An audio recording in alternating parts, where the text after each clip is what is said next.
এই পহেলা বৈশাখের মঙ্গল শোভাযাত্রাকে ঘিরে যত আয়োজন হয়ে থাকে, বিশেষ করে মঙ্গল শোভাযাত্রা যে বিভিন্ন প্রাণীর মুখোশ এবং বিভিন্ন রকমের প্রাণীর ভাস্কর্য এটা নিয়ে যে র্যালি বের করা হয়ে থাকে, খুব সচেতনভাবে আপনি লক্ষ্য করলে দেখতে পাবেন এখানে পেঁচা, ইঁদুর, হাঁস, ময়ূর এমন কিছু প্রাণীর মুখোশ সেখানে খুবই পরিকল্পিতভাবে ব্যবহার করা হয়, প্রদর্শন করা হয়, যেগুলো একটা বিশেষ ধর্মের মানুষের ধর্মীয় বিশ্বাসের সাথে সংশ্লিষ্ট, যেগুলোর অনেকগুলোই হিন্দুদের বিভিন্ন দেবতার বাহন হিসাবে হিন্দু ধর্মে এটি প্রতিষ্ঠিত। এবং এই যে শোভাযাত্রা হয়ে থাকে, এই শোভাযাত্রার আয়োজক চারুকলা ইনস্টিটিউট সংশ্লিষ্ট শিক্ষক বৃন্দ, ব্যক্তিবর্গ বিভিন্ন সময়ে যে সমস্ত বক্তব্য পত্রপত্রিকা দিয়েছেন, আপনি এখনো গুগল করলে, অনলাইনে সার্চ করলে আপনি দেখতে পাবেন যে তারা স্পষ্ট করে বলেছেন মঙ্গল শোভাযাত্রাটা হলো মঙ্গলের উদ্দেশ্যে যাত্রা। মানে এই যাত্রা কেন হচ্ছে? যাতে করে মঙ্গল আসে।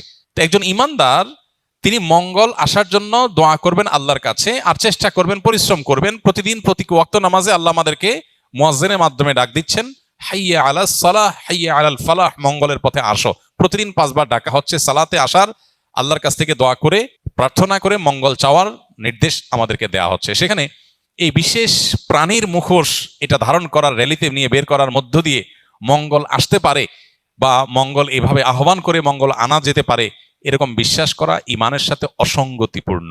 এই বিষয়গুলোকে সামনে রাখলে স্পষ্ট হয় যে এটা আসলে মুসলমানদের উপর চাপিয়ে দেওয়া একটা সংস্কৃতি, যেটা মূলত অনেক ক্ষেত্রে হিন্দু ধর্মের মানুষদের সংস্কৃতি, সেটা মুসলমানদের উপরে চাপিয়ে দেওয়া হচ্ছে। পহেলা বৈশাখকে ঘিরে, মঙ্গল শোভাযাত্রাকে ঘিরে যে কালচার, যে কৃষ্টি আমাদের সমাজে আজ পরিচিতি লাভ করেছে, যেটা আমরা মঙ্গল শোভাযাত্রা দেখতে পাই, এইটাতে আপনি যে সমস্ত উপাদান দেখতে পাবেন, এগুলো মূলত একটা বিশেষ ধর্মের মানুষের ধর্মীয় বিষয় আশয়, সেগুলোকে বাঙালি সংস্কৃতির নামে আমাদের সমাজে গেলানো হচ্ছে। খুবই দুর্ভাগ্যজনক বাস্তবতা। নবীজি বলেছেন, মান তাশাব্বাহা বিকওমিন ফাহুয়া মিনহুম, যে ব্যক্তি কোনো জাতির সাথে সাদৃশ্য গ্রহণ করবে সে তাদের অন্তর্ভুক্ত হয়ে যাবে। এ ব্যাপারে আমি লক্ষ্য করেছি বেশ কয়েক বছর আগে থেকে। গত পরশু দিনও আমি আবারও এ বিষয়ে অনলাইনে সার্চ করে দেখেছি। কলকাতার আনন্দবাজার পত্রিকা 2018 সালের 15ই এপ্রিল একটা রিপোর্ট করেছে বাংলাদেশের পহেলা বৈশাখ উৎসব নিয়ে। সেটা শিরোনামটা খুবই গুরুত্বপূর্ণ এবং আমাদের চিন্তার খোরাক যোগাবে। এখনো সেটা অনলাইনে আছে, এখনো আছে। মানে কখন ডিলিট করে ফেলে তারা বা ডিলিট হয়ে যায় আমরা জানি না, তবে এখনো আছে। কলকাতার আনন্দবাজার পত্রিকা ঢাকার এই পহেলা বৈশাখ উপলক্ষে যে আয়োজন, বাঙালি উৎসবের নামে যেটা গেলানো হচ্ছে মুসলমানদেরকে, সেটা সম্পর্কে শিরোনাম করেছে, হেডলাইন করেছে, ঢাকার পয়লা যেন অষ্টমীর এক ডালিয়া। অতএব এরপরও যদি কোনো মানুষ, কোনো মুসলমান যদি বিভ্রান্তিতে থাকেন, তাহলে তাকে আল্লাহর উপর ন্যস্ত করা ছাড়া কিচ্ছু করার নেই। আমাদের দায়িত্বশীল ব্যক্তিগণের প্রতি আমাদের উদাত্ত আহ্বান থাকবে, তারা অবশ্যই আমাদের দেশের সংস্কৃতিকে ধারণ করবেন, সেটার প্রচার করবেন, আমরা সেটা ধারণ করব, প্রচার করব। কিন্তু আরোপিত দেশের সংস্কৃতির নামে আরোপিত ভিন্ন ধর্মের বিশ্বাস, চিন্তা, চেতনা, কৃষ্টি, কালচারকে মুসলমানদের মধ্যে গেলাবার চেষ্টা, এটা খুবই দুর্ভাগ্যজনক একটা বিষয়। এটা বন্ধ হওয়া উচিত এবং এটার ব্যাপারে আমাদের সচেতন হওয়া উচিত। আল্লাহ আমাদের সচেতন থাকার তৌফিক দান করুন। এটা হলো প্রথম কথা। দ্বিতীয় কথা হলো যে, দেখুন, ইসলামে একজন মানুষকে বেঁচে থাকার জন্য আনন্দ, বিনোদন এবং সাংস্কৃতিক যে আয়োজন আছে, সেগুলোকে ইসলাম মৌলিকভাবে নিষেধ করে না। বরং পৃথিবীর যে কোনো দেশের, যে কোনো অঞ্চলের মানুষের নিজস্ব যে সংস্কৃতি আছে, নিজস্ব যে কৃষ্টি কালচার আছে, এই সমস্ত কৃষ্টি কালচার, আনন্দ, বিনোদন, সংস্কৃতি, এগুলোর কোনোটা যদি কোরআন এবং হাদিসের সাথে মৌলিকভাবে কোনো সাংঘর্ষিক কিছু এগুলোতে না থাকে, তাহলে শরিয়া সেগুলোকে অনুমোদন করে, নিষেধ করে না। যেমন আমাদের নবী করিম সাল্লাল্লাহু আলাইহি সাল্লাম মক্কায় এবং মদিনায় তার এই উভয় জীবনে মক্কার এবং মদিনার মানুষদের আবহমান কাল থেকে চলে আসা অনেক কৃষ্টি কালচার আছে, যেগুলোকে তিনি অস্বীকার করেননি, যেগুলোর সাথে কোরআন এবং হাদিসের কোনো সংঘর্ষ নেই। আর যদি কোনোটার কোরআন এবং হাদিসের কোনো বিশেষ নির্দেশনা, নীতিমালা, প্রিন্সিপালস এর কোনো সাংঘর্ষিকতা তিনি দেখতে পেয়েছেন, তাহলে সেটাকে তিনি নিষেধ করেছেন। আরবের মানুষের বহু কৃষ্টি কালচারকে নবী করিম সাল্লাল্লাহু আলাইহি সাল্লাম মৌন সম্মতির মাধ্যমে অনুমোদন করেছেন, কারণ সেগুলোর সাথে কোরআন হাদিসের কোনো সাংঘর্ষিকতা পাওয়া যায়নি। আমাদের দেশে এরকম অনেক কৃষ্টি কালচার গ্রাম বাংলায় ছিল, এখনো অনেকগুলো আছে। যেমন একটা অত্যন্ত পরিচিত উৎসব, একটা সংস্কৃতি আমাদের সমাজের গ্রাম বাংলার ছিল, সেটা হলো নবান্ন উৎসব। নব অন্ন, নতুন খাবার। নতুন ধান যখন উঠতো তখন সেই নতুন ধানের চাল দিয়ে পায়েস রান্না করা, পিঠা রান্না করা, বিভিন্ন রকমের খাবারের ব্যবস্থা করা, ভাত রান্না করা, এটা একটা আনন্দের উপলক্ষ ছিল গ্রাম বাংলার মানুষের। ঘরে ঘরে ধান উঠেছে, সে উপলক্ষে রান্না করা এবং খাবার দাবার ব্যবস্থা করা। এই নবান্ন উৎসব, এখানে এমন কিছু নাই যেটা আসলে শরিয়া নিষেধ করেছে। অতএব শরিয়া দৃষ্টিকোণ থেকে এটা নাজায়েজ কোনো বিষয় না, আমরা সেটা করতেই পারি। এরকম অনেক উৎসব আছে যে উৎসবগুলোকে শরিয়াত দৃষ্টিকোণ থেকে নিষিদ্ধ বলার কোনো সুযোগ নাই। পহেলা বৈশাখের কথা যদি আমরা বলি তাহলে সেক্ষেত্রে আমরা দেখতে পাই পহেলা বৈশাখ এটা আসলে বাংলাদেশের বা বাঙালি জাতির আবহমানকাল থেকে চলে আসা কোনো কালচার কি না। পহেলা বৈশাখের যে রূপ আমরা দেখতে পাই এখন, এটা তো শুরু হয়েছে 1989 সাল থেকে। ধাপে ধাপে এটা পরিবর্তিত হয়েছে, সেটা আমরা জানি সবাই।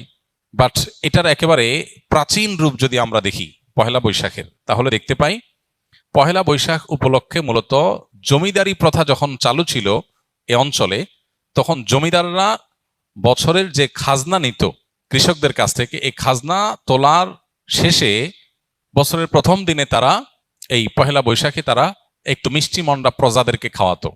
তাহলে এটা ছিল খাজনা উত্তোলন উৎসব, যেটা করতো জমিদারেরা। জমিদার প্রথা বিলুপ্ত হয়ে যাওয়ার পর এই খাজনা উত্তোলন প্রথাও বিলুপ্ত হয়ে গেছে। এরপরে পহেলা বৈশাখের দ্বিতীয় ধাপে যে কালচারটা আমরা আমাদের শৈশব থেকে দেখে বড় হয়েছি গ্রাম বাংলায়, সেটা হলো গ্রামে শহরে সব জায়গায় একটা কালচার ছিল, সেটা হলো হাল খাতা।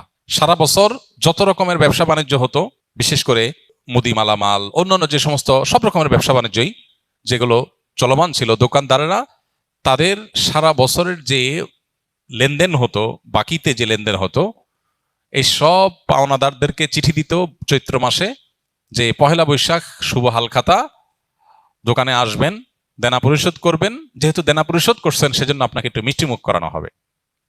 এই হালখাতার কালচার গ্রামে শহরে সব জায়গায় ব্যাপকভাবে আমাদের দেশে প্রতিষ্ঠিত ছিল। সারা বছরের দেনা পহেলা বৈশাখে এসে পরিষ্কার করে ক্লিন করে নতুন করে আবার খাতা খোলা হতো, এই জন্য এটার নাম ছিল হাল খাতা। এই হাল খাতা হলো পহেলা বৈশাখের দ্বিতীয় ধাপের সংস্কৃতি বাংলাদেশের মানুষের বা বাঙালির। এরপরে 1989 সালে মূলত ঢাকা ইউনিভার্সিটির চারুকলা ইনস্টিটিউট থেকে কিছু শিক্ষক শিক্ষার্থীদের উদ্যোগে সর্বপ্রথম পয়লা বৈশাখ উপলক্ষে যে শোভাযাত্রা বের করা হয়, সেই শোভাযাত্রার নাম ছিল কি আনন্দ শোভাযাত্রা। কিছুদিনের মধ্যেই সেটার নাম পরিবর্তন হয়ে গেল মঙ্গল শোভাযাত্রা। তারপরে আবার সেটা পরিবর্তিত হয়ে এখন বৈশাখী শোভাযাত্রা বা অন্য কোনো নাম পর্যন্ত হয়তো এসে ঠেকেছে।